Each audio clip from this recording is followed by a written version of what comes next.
अस्सलाम वालेकुम everyone, welcome to the YouTube channel the legal career. कैसे हैं आप सब? उम्मीद करता हूँ सब खैरियत से होंगे। आज की जो हमारी वीडियो है वो एसेस आउटलाइन के बारे में है कि ठीक है, जो ऐसे लिखते हैं तो उसके लिए क्या आउटलाइन होनी चाहिए, क्या चीज़ें हैं जो ज़रूरी होती हैं कैसे लिखने के लिए। तो वीडियो स्टार्ट करते हैं। वीडियो स्टार्ट करने से पहले अगर चैनल को सब्सक्राइब नहीं किया आपने तो लाजमी सब्सक्राइब कर लें। तो चलिए वीडियो स्टार्ट करते हैं अपनी।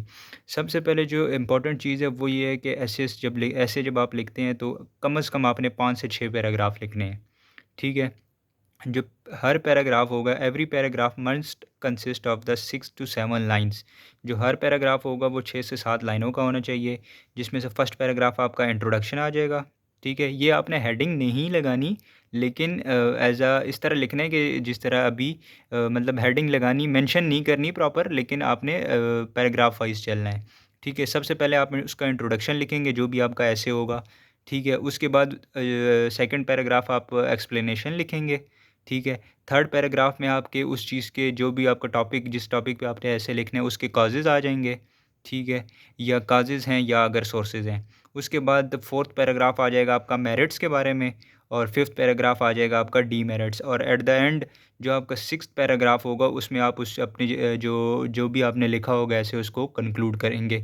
मैं अगेन रिपीट कर रहा हूँ, आपने हेडिंग नहीं लगानी, लेकिन एज़ इट इज़ बस इसको ऐसे चलना है कि जिस तरह पहले इंट्रोडक्शन, फिर एक्सप्लेनेशन, फिर काजेज़ और सोर्सेज़, ठीक है, फिर मेरिट्स एंड डीमेरिट्स, और फिर आखिर में आपने कंक्लूड करना है। तो चलिए कुछ एसेज़ हैं, इसको स्टार्ट करते हैं।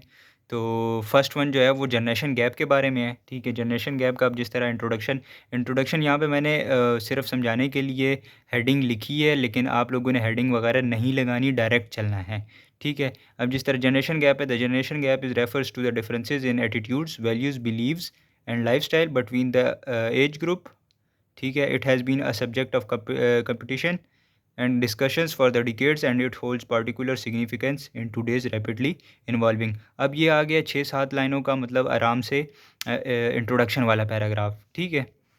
नेक्स्ट मैंने आपको कहा था कि डेफिनेशन लिखनी है, सेकंड पैराग्राफ जो आपका होगा। अब ये उसकी डेफिनेशन आ जाएगी 5-6 लाइनों की, या जो भी इतनी डेफिनेशन तो खैर इतनी बड़ी नहीं होती, 2-3 लाइनों में भी कवर हो जाती है, लेकिन आपने लाजमी इस चीज़ को लिखना है ऐसे लिखते वक्त, ठीक है? The generation gap is the differences and misunderstanding that can happen between the peoples of different ages, ठीक है, because they grow up in different times and have different experiences and ways of thinking. ये अब आपका second paragraph हो गया definitions के।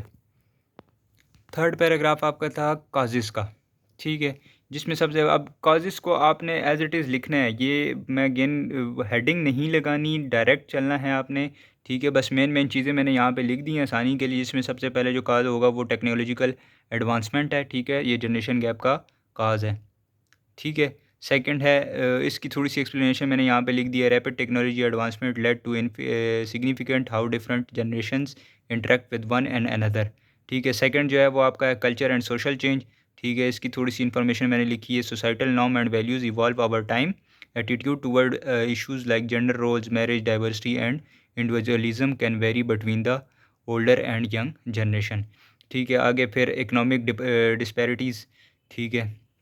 Economic disparity is also a cause of generation gap।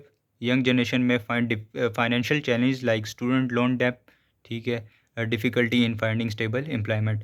आगे फिर लाइफ स्टाइल चॉइस है, ठीक है, change in life style preferences such as diet, fashions, entertainment and लेयर activities can contribute to generation gap. अब ये आपका थर्ड पैराग्राफ हो गया। आपके आगे आ जाएगा मेरिट्स, ठीक है, जिसमें से फर्स्ट है इनोवेशन एंड प्रोग्रेस, ठीक है, जिद्दत और तरक्की, लर्निंग एंड ग्रोथ, सीखने और तरक्की, ठीक है, कल्चर पर्सपेक्टिव, सकाफ़ती नुक्ता नज़र, मेंटरशिप एंड गाइडेंस, रहनुमाई, ठीक है। तो ये आपके मेरिट्स आ जाएंगे। इसको अपने जहन में रख के आपने इसको थोड़ा सा आगे वजाहत करते जाना है, तो आपकी इजीली एक पैराग्राफ की 5-6 लाइनें कवर हो जाएंगी। आगे डी मेरिट्स, ठीक है, ये जनरेशन गैप के demerits miscommunication and misunderstanding, conflict and tensions, ठीक है, lack of connection, loss of tradition. जी, तो ये आपका एक ऐसे कंप्लीट हो गया। उसको पैराग्राफ वाइज़ आप चलेंगे तो ये आपका ऐसे ऐसे कंप्लीट हो गया, ठीक है। अब सेकंड ऐसे पोल्यूशन को देखते हैं। आलूदगी आलूदगी के सबसे पहले आ जाएगा introduction, same as it is first paragraph. Pollution is a pressing environmental issues that affect the quality of our air, water, and our ecosystem. It occurs when harmful substances enter the environment, causing negative effects on human health, wildlife and the planet as whole। ये आपका introduction आ गया, ठीक है। फिर definitions आप लिखेंगे, ठीक है। द हार्मफुल थिंग्स और substances when enter the environment and affect the human health, air, water और living thing, it's make our surrounding dirty, unsafe and unhealthy. ये आपका सेकंड पैराग्राफ आ जाएगा। डेफिनेशन का हेडिंग आपने नहीं लगानी है, ठीक है। काजेज़ में चले जाएंगे। थर्ड पैराग्राफ आपका जो था वो इंडस्ट्रियल एक्टिविटीज़ आ जाएगी, ठीक है। इसके काजेज़ कहाँ से जनरेट होता है। व्हीकल इमिशंस आ जाएगा, डिफॉरेस्टेशन आ गया, ठीक है। इम्प्रॉपर वेस्ट डिस्पोजल्स आ गया, ठीक है। बर्निंग ऑफ फॉसल फ्यूल्स, ठीक है। ये थर्ड पैराग्राफ होगा। फोर्थ आपका मेरिट्स आ जाएगा, फर्टिलाइजेशन ऑफ इकोसिस्टम, ठीक है। अब पोल्यूशन को देखा जाए तो उसका कोई इतना वो मतलब मेरिट्स पे अगर उसके फ़ायदे देखे जाएँ तो कोई ये नहीं कहेगा कि पोल्यूशन का भी कोई फ़ायदा होगा, सारे नुकसानात ही हैं। लेकिन फिर भी नुकसानात तो हैं ही हैं, लेकिन उसका कोई ना कोई फ़ायदा भी है, ठीक है। तो fertilisation of ecosystem, smoke formation, cooling effects, industrial development, ये इसके मेरिट्स हैं, ठीक है। इसको आप तरतीब वाइज चलेंगे तो आपके आराम से जो मेरिट्स वाला पैराग्राफ है वो 6 से 7 8 लाइनों का हो जाएगा, ठीक है, कवर हो जाएगा। डीमेरिट्स में देखें, हेल्थ इम्पैक्ट, ठीक है, सेहत को असरअंदाज करता है, क्लाइमेट चेंज करता है, ठीक है, मौसमियात में तब्दीली लाता है, एयर क्वालिटी में चेंज आता है, ठीक है, एसिड रेन और ओजोन डिप्लेशन, ठीक है। तो ये मेरिट्स एंड डीमेरिट्स हो गए। आखिरी जो पैराग्राफ है कंक्लूजन, तो कंक्लूजन आपने खुद करनी है। अब एक नेक्स्ट उसको देखते हैं, ऐसे को इन्फ्लेशन, महंगाई, ठीक है। इंट्रोडक्शन स्टार्ट करेंगे। इंट्रोडक्शन से, inflation is an economic phenomena where the general prices of goods and services rise steadily, ठीक है, over the time. It affects the purchasing power of money and has implications for the individual, business and overall economy. ये आपका first paragraph हो गया। आगे definitions, ठीक है। Inflation refers to the sustained increase in the general price of level of goods and services in an economy over a period of time। ये आपका second paragraph आ गया, ठीक है। थर्ड पैराग्राफ आपके काजेज़ आ गए, ठीक है। इस काजेज़ क्या हैं, इसके कॉस्ट पुश इन्फ्लेशन, ठीक है, फिस्कल पॉलिसी, ठीक है, exchange rate changes, rising energy prices, population growth, ये इसके काजेज़ हैं, किस वजह से जो है महंगाई बढ़ती है, इन्फ्लेशन आती है। आगे इसके मेरिट्स आ जाएंगे। अब इन्फ्लेशन को देखें तो इन्फ्लेशन का भी अगर देखें तो लोग कहेंगे कि ज़्यादातर नुकसानात ही हैं, फ़ायदा क्या होगा किसको। लेकिन जो चीज़ होती है उसका फ़ायदा नुकसान दोनों होते हैं, ठीक है। अब इसके मेरिट्स में, इसके फ़ायदों में देखें कि इनकरेज स्पेंडिंग एंड इन्वेस्टमेंट, ठीक है, सही है। ख़र्च और सरमाकारी की हौसला अफजाई होती है, ठीक है। रिड्यूस डेट बर्डन, कर्ज़ के बोझ को कम करता है, ठीक है। फेवर्स बावर्स, ठीक है, कर्ज़ लेने वालों की हिमायत करता है, ठीक है। सपोर्ट नॉमिनल वेज, बराए नाम उजरत में इजाफ़ा की हिमायत करें।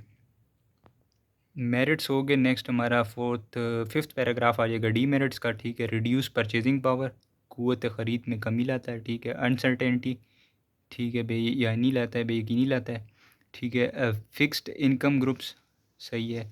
सेविंग, इरिजन्स और इंटरेस्ट रेट्स, सूद की शरह।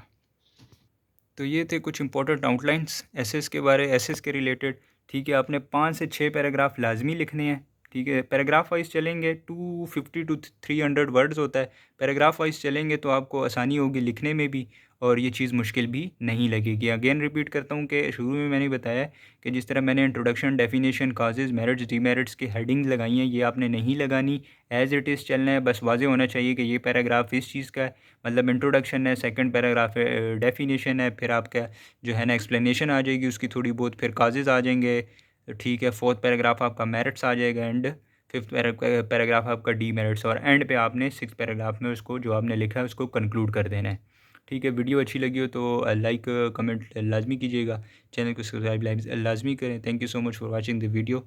अल्लाह हाफिज़, good luck for your exams.